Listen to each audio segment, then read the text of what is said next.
Good evening, ladies and gentlemen. I'd like to, of course, acknowledge the Honourable Minister for Commerce, Trade and Transport and Tourism, the Chair of Investment Fiji, the CEO, Permanent Secretary, and all the other invited guests. The Minister has outlined essentially what the awards is all about. I don't want to transgress and talk about that again, but essentially, some of you may remember, this used to be known as the Prime Minister's Exporter of the Year Award. It's now called, of course, the Prime Minister's International Business Awards. It's been, of course, now augmented, it's enlarged, it captures a lot more people. It's also about businesses that invest in Fiji too. So we're taking a very expansive approach, and I think that's essentially is indicative of how Investment Fiji has also metamorphosized into a more responsive organization, less bureaucratic. We have, over the past number of years, removed the laws, as the Minister highlighted. The requirement for certification, etc., has been done away with. We've been working with the ADB and the World Bank and various other organizations to make the environment a lot more conducive for business. Simplify the taxation system. We have very attractive corporate tax rates. And as the Minister also highlighted, to create a digital Fiji. We are in this year's budget, for example, we've allocated $9 million to ensure that within the next 18 months, you'll be able to get your permits all online, construction permits, etc., one window application. We're expending a bit of money in that respect, but within 18 months' time, it'll make things a lot more easier. Because we have to be able to distinguish ourselves. We have, for example, benchmarked ourselves. People have sort of made sort of snide comments about us benchmarking ourselves, for example, against countries like Singapore. It is critical for us to be able to do that because we need to set a very high standard. I remember a few years ago I went to visit the company's office in Singapore, and I remember back in 2007, sometimes it took about a year to register a company in Fiji, or 6 months or 9 months.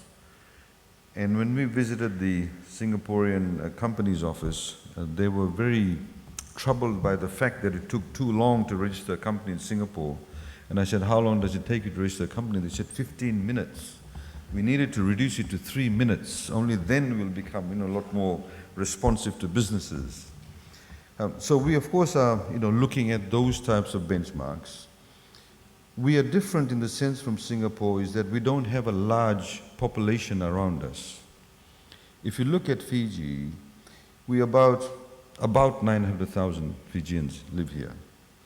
The largest country, about 4.5 hours away, is Australia with about 24-25 million people. New Zealand is only about 4.5 million. Papua New Guinea is about 7.5-8 million. But all the other countries are much smaller than us. A country like Singapore, within 3 hours you have the largest populated country in the world. You have Indonesia at the bottom of it, which is about 220-240 million people. All the Asian countries are within 2-3 hours distance of Singapore. So it can act as the center of business for those countries too. So for us, the challenge, of course, is to be able to have that particular ability to attract businesses, notwithstanding the fact that we have very small population numbers around us. So how can we distinguish ourselves? That is critically important. We have a fantastic brand. Whenever you mention the word Fiji, it conjures up very positive imaging. People tend to smile, people tend to think very positive things. They think pristine, clean, friendliness, happiness. So how do we capture that? And that must translate, that brand must translate into also our business processes, our business environment. And that's where we are coming from. We must be able to, notwithstanding the fact that we have 14 cyclones since 2016, be able to tell businesses, both Fijian businesses and foreign businesses, that we have redundancies. So if you'll see in the budget, this year's budget, we've allocated $1 million to look at an alternative site to have an alternative submarine cable land on the western side of Fiji. We have now the Southern Cross cable that lands at Rifle Range in Watuanga. It connects us with Australia, connects us to North America. But if, for example, there is a volcano, like Tonga had, and it blows up the submarine cable, we need to have redundancy. If we want to go in a big way into the BPO sector, the BPO companies need to feel safe, they need to understand that we actually have alternatives. There is a redundant line. So those are the types of things that we as a government are working on behind the scenes to be able to create a conducive environment for business, for you to be able to feel confident, for others who are currently not investors in Fiji to feel confident in Fiji. We have a fantastic opportunity because 70% of the population is below the age of 40. 65% of the population is below the age of 35.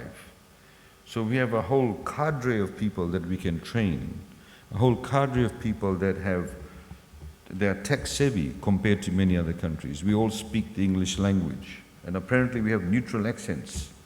So that's why a lot of BPOs want to come to Fiji, because they don't have to spend millions of dollars on our young people to get them to change their accents so some Brit or American or Aussie can understand us. So these are some natural advantages that we have, which we need to build upon. So from government's perspective, we want to do all the work in the background. We want to be able to provide new opportunities.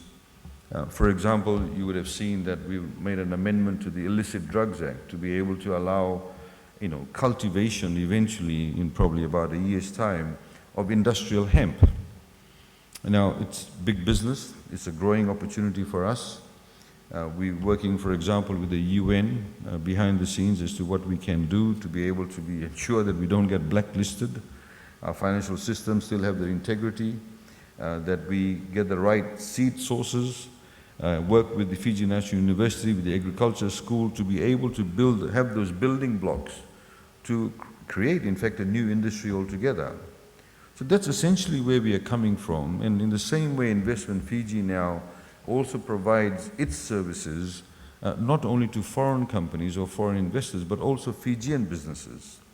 And there's no threshold whatsoever. So they can do the hand-holding for them.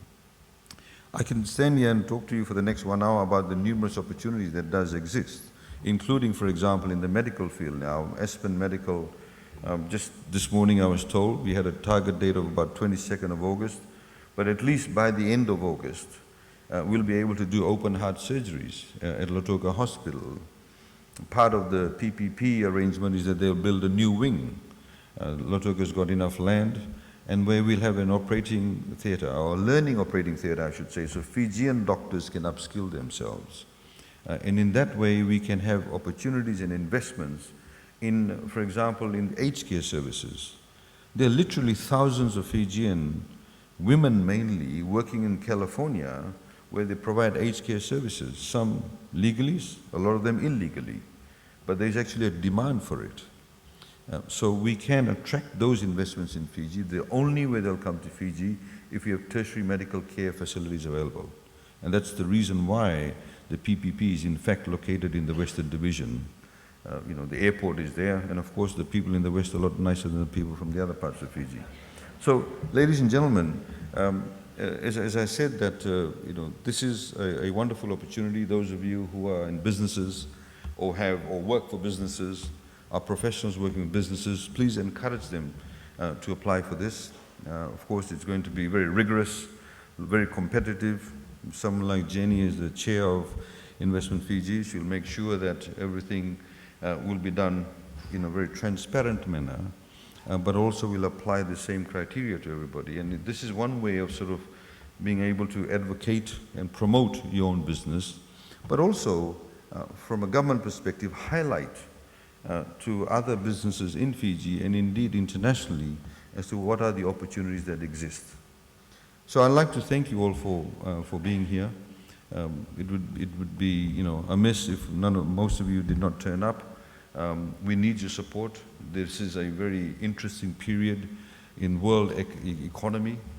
We've come out of the pandemic. Nobody thought 2.5 years ago that the world would actually shut down because of a pandemic. Nobody expected in the 21st century that countries would shut down their borders, but they actually did. And we've actually come out of that because of some decisive steps we made, some visionary goals we had in respect of opening up the economy. We're one of the few countries in the world, in the developing world at least, where we had the highest rate of vaccination in such a short period of time. We were able to open up our borders by the 1st of December. And if anybody goes to the West, you'll see the room rates of the hotels are incredibly expensive. But these, again, tells us about opportunities.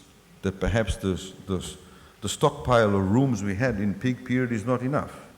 There are numerous opportunities in the tourism sector.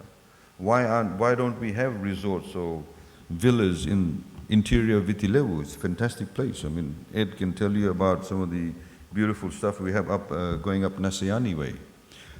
We need to constantly think outside the box in the same way government is trying to do so. And I think there's numerous investment opportunities. There needs to be a lot more maturity in our tourism sector. We've seen, for example, Fiji Airways now is going to fly to Vancouver, scheduled flights from November, opening up another segment of the market, opening another sort of source market for us. And we need to constantly be able to reinvent ourselves. The garment industry, of course, was affected.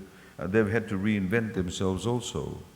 And in all of this, we've seen that if you're able to see troubled times as glass half full as opposed to glass half empty, then you'll always be looking for opportunities. In the same way we as a government were able to look at the slate clean.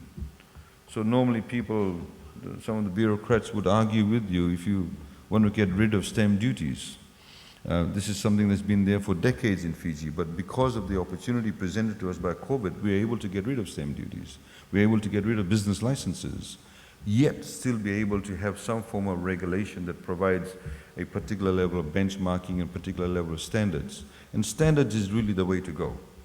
We need to be able to establish standards in whatever business we have so we are able to then compete with the rest of the world.